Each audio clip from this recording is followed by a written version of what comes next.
Kami tidak gentar, ya, Bu Elsa mau somasi kek, mau proses hukum kek. Assalamualaikum warahmatullahi wabarakatuh. Apa kabar kawan-kawanku semuanya? Semoga sehat selalu dirahmati dan juga diberkahi Allah Subhanahu wa taala. Amin Allahumma amin.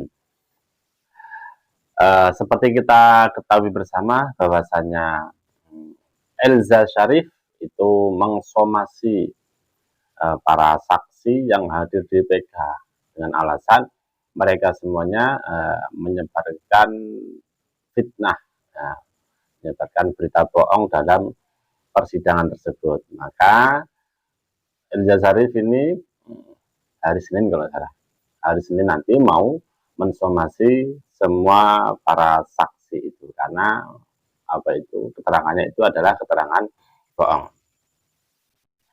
Bagaimana tanggapan dari penasihat hukum para terpidana ini, yaitu yang diwakili oleh Bang Nikolai? Apa jawaban dari Bang Nikolai? Kita tengok bersama-sama, guys. Baik, Bu Elsa, berarti itu menjadi alasan akan somasi ya. Sekarang giliran Bang Nikolai, silakan waktunya Bang. Bagaimana menanggapinya? Ya, itu sah-sah saja. Bu Elsa mau somasi kek, mau proses hukum kek, sah-sah saja, itu hak hukum mereka, ya kan?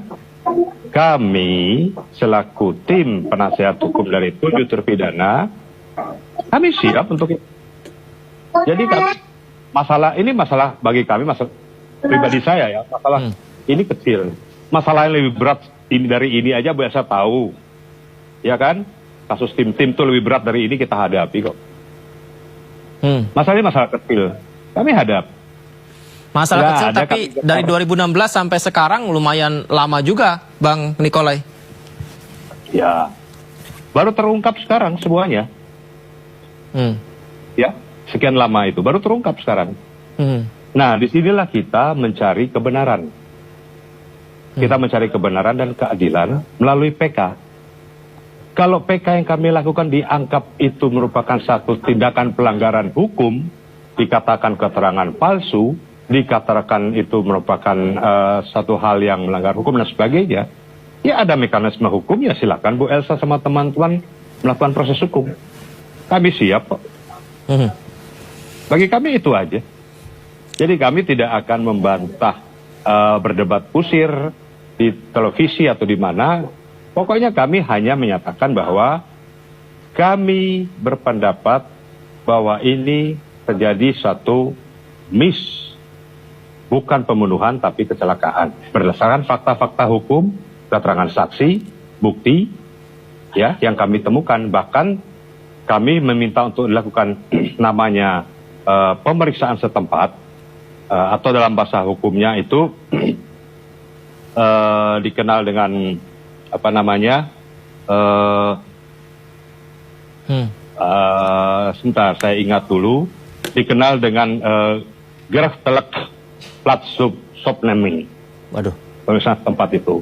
Itu di mana pemeriksaan tempat itu untuk mencari satu kebenaran tentang suatu kejadian secara material untuk dapat memberikan pertimbangan kepada hakim untuk hakim yakin bahwa terjadi peristiwa ini karena sesuatu, gitu loh. Jadi bagi kami tidak gentar dan kami tidak akan meladeni apabila ada debat-debat seperti ini. Yang penting kalau memang mau proses hukum silakan kita hadapi. Satu lagi Bang Nikolai, kalau tadi yang disampaikan Anda bahwa titik lokasinya ya 100-200 meter dari lapangan menuju ke Jembatan Talun, ini kan tidak masuk akal kalau ada yang bisa melihat. Tapi penjelasan dari Bu Elsa tadi bahwa dia mengenal atau mengetahui memang orang-orang ini ada di sana, kemudian pergerakannya ketika melintas, itu juga masuk akal. Nah, bagaimana membuktikan mana yang paling kuat Bang Nikolai? Ya, mungkin lebih baik itu nanti dibuktikan kalau Bu Elsa masuk dalam proses hukum. Kalau bagi kami dalam fakta persidangan dan kami tadi pemeriksaan setempat, itu tidak masuk akal dan tidak masuk dalam logika berpikir manusia yang waras dan logika hukum. Bagi kami itu, saya kira itu. Artinya setelah hakim mengecek langsung ke TKP ini akan semakin kuat PK ini menghasilkan keputusan yang semakin meyakinkan kepada terpidana. bagi persepsi kami akan semakin kuat. Namun, semuanya kami serahkan kepada majelis hakim. Biarlah majelis hakim yang akan menilai dan memutuskan. Saya kira itu. Jadi kata kunci hanya itu.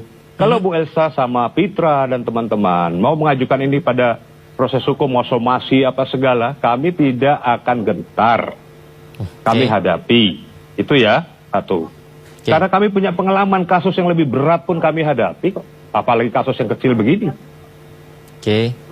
Baik. Jawaban dari Bang Nikolai dari pernyataan Elza Syarif bahwasanya Elza Syarif itu mengsomasi. Itu jawaban Bang Nikolai dengan santai. Bu Elsa mau mengsomasi kek, mau proses hukum kek, silahkan. Tetap kami hadapi. Woi, mantap Bang Nikolai. Jadi Bang Nikolai ini sama timnya ya, sama penasihat hukum yang lain yang sekarang ini membela para terpidana ini, nggak takut, nggak gentar sama sekali dengan somasi, ya, ancaman somasi ya, yang dilayangkan oleh Elza Syarif.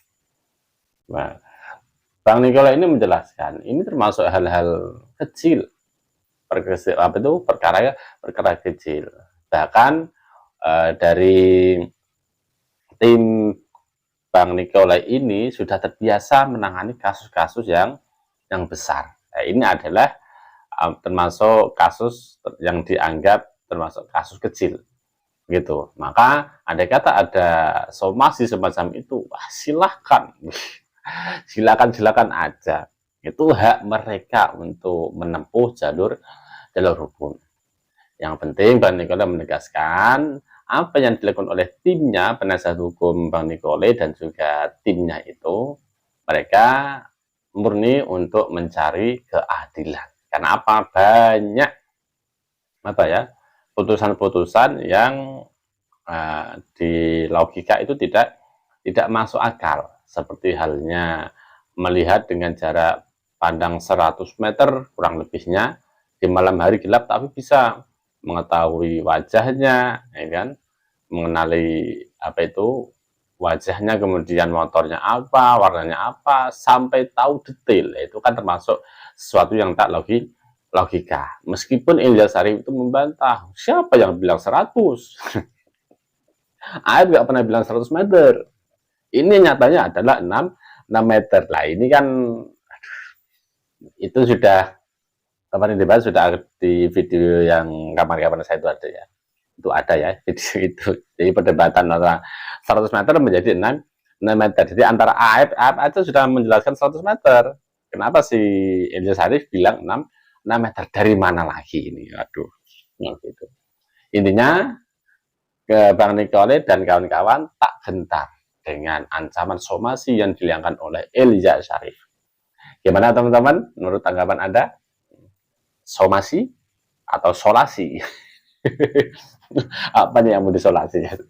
Terima kasih. Assalamualaikum warahmatullahi wabarakatuh.